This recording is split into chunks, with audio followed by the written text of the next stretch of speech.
রূপকথা রা রা রা রা চুপকথা রা রা রা রা ফুরফুরে এক রোদের জন্মদিন।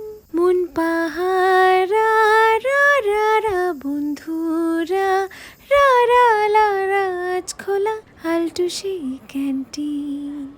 হাই, আমি সঞ্চারী, চলে এসেছি আবারও একটা নতুন ব্লগ নিয়ে। আজকের দিনটা ছিল আমার ডে অফ বলতে পারেন। প্রায় অনেক দিন পর নিজের জন্য একটা দিন পেয়েছি, তাই সকাল সকাল উঠে ব্রেকফাস্ট করে চলে এসেছিলাম আমার বাড়ির কাছের এই মলটিতে।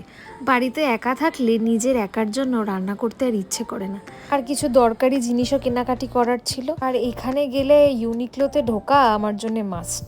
কেনাকাটা হলো আমার জন্য থেরাপির মতো, তাই যখনই যাই একটা জিনিস কিনতে গিয়ে 5টা জিনিস কিনে ফিরি। এর জন্যে আমার হাজবেন্ড বলে তোমার সব পয়সা কেনাকাটাতেই শেষ হবে।